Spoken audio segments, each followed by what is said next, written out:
From the RSNA, this is the Radiology Artificial Intelligence Podcast. My name is Paul Gee, and I'm a radiologist at the University of Maryland and co-host of the podcast. And my name is Tenjani, and I'm a radiology resident at the University of Texas Southwestern Medical Center and co-host of the podcast. Each month, we dive into the hottest topics in radiology AI and talk with leading experts, thought leaders, and movers and shakers in the field.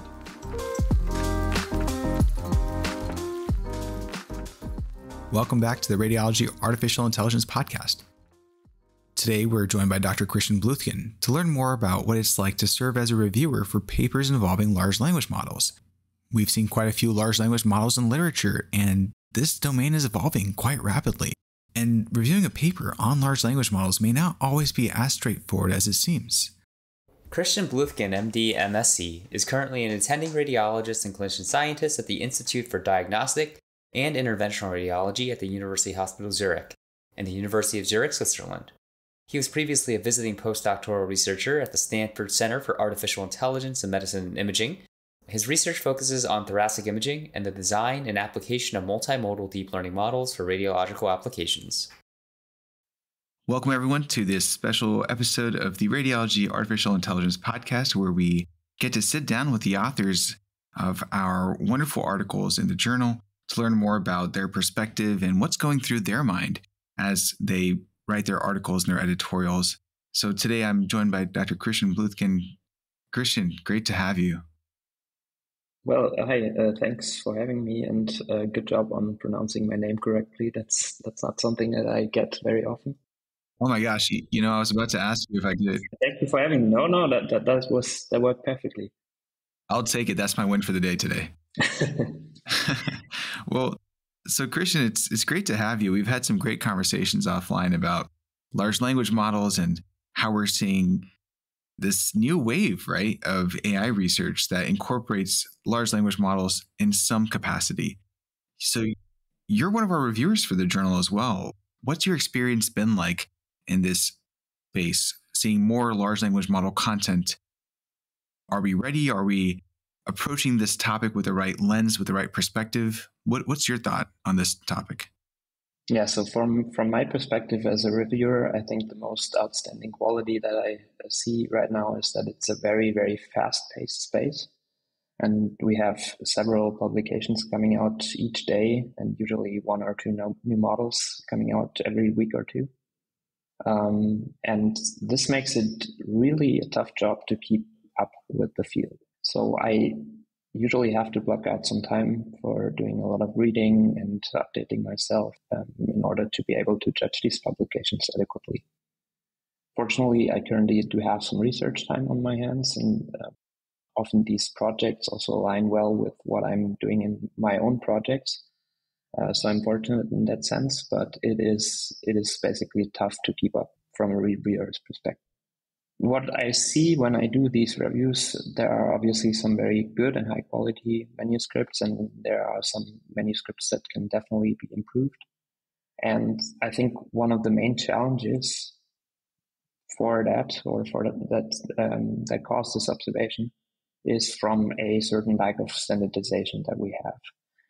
And that makes it difficult, especially for people that are new to the field of natural language processing, to first draw inspiration for their own work from other studies, because there's just so many of them and the quality is so heterogeneous.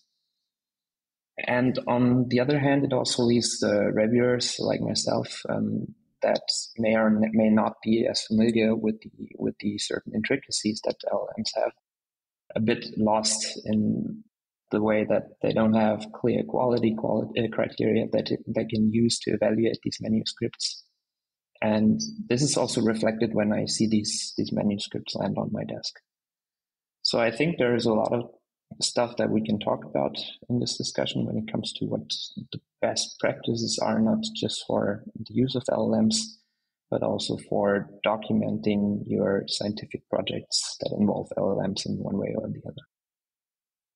Thank you for that. And just for our readers, you may have picked up on some hints here that we have a larger conversation pending in the near future, specifically on this topic. And so, Christian, I think it's just so great to hear kind of what's going through your mind, right? As you're reviewing that paper, as it comes across your desk, the perspectives. One thing that you said about the onus being on us as reviewers, right? To make sure that we have the appropriate knowledge base, the appropriate foundation to do justice, right? To reviewing these papers. That's critical. And then I think for our audience out there, if we're reviewing papers, I'm sure we're all doing the same due diligence in ensuring that we can serve as responsible, well-prepared reviewers. One more question before we let you go here, Christian. So there's a great commentary that recently came out in Radiology Artificial Intelligence that you were a co-author on, called A New Era of Text Mining in Radiology with Privacy-Preserving LLMs. In just a few moments, if you could tell us briefly what your experience was like reviewing that paper that this commentary discusses, and if there are any key points that you'd like to highlight for our readers who may be listening to this recording. Mm-hmm. So the paper that you're referring to is from the Gulag. I hope I didn't butcher that name. They basically investigated the feasibility of automated information extraction from free text radiology reports. And I was very intrigued to get the chance to write an editorial on that, because it reminded me of a project of my own that I did in 2016, 2017. It was the first time that I actually got to present at RSNA, and we had developed this NLP pipeline for extracting or classifying PET-CT text reports that are also free-form, and it involved designing features. So we experimented with different representations for these words, so creating bags of words and slicing up these sentences, defining stop words, and so on and so forth. And then trying different classifiers, naive Bayes classifier, support vector machines with these features that we had handcrafted. And creating this whole pipeline just took such a lot of effort. And now, just a couple years later, it's gotten so much easier with these very versatile and powerful models to do this exact task that I was really, I think I spent a couple of months just coding that up. And I think it's a great example of what you can do with the flexibility that these new large language models come about. The other thing that was really great about this study, because most of the current papers that I get to see use these hosted closed models like ChatGPT. And in contrast, this project used an open LLM, which is called Vicuña, the 13 billion parameter version of it. This is basically an open model that you can host on your own system, so you don't need to be worried about any data going uploaded to some kind of server. You don't know what may happen with that data. And especially in healthcare, where we are very, very concerned with patient privacy, this is really, really a big advantage of this approach. So for both of these reasons, mainly, I had a lot of fun reading this article and commenting on it with Tupa, my co-author on this paper. And we both thought it was a great example of what you can do with this new class of models. Well, let's back up just one moment here, Christian. You're telling me that there was NLP in 2016? It's funny because I tell my students all the time that ChatGPT wasn't the first time we've seen NLP, right? In our practice, NLP goes back decades. And I agree, it's refreshing to see the application of open LLMs. I think that's something that remains a knowledge gap, especially for some of our users out there. When you start seeing ChatGPT and GPT everywhere in the media, in papers and literature, etc., it's sometimes easy to forget that there are other large language models that.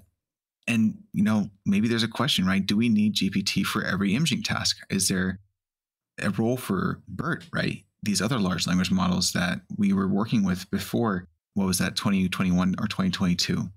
Anyways, more on that maybe at another time. Looks like we're at the time for our podcast here today.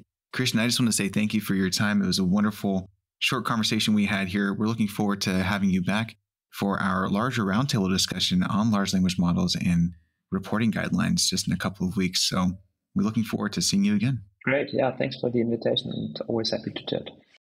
Thanks for joining us for this episode of the Radiology Artificial Intelligence Podcast. Subscribe for the Radiology AI Podcast for more discussion on content from the journal and hot topics in our field.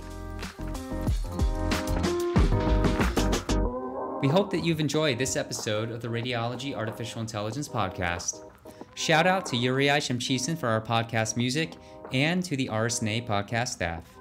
Email us at podcast@rsna.org anytime with questions, feedback, or suggestions.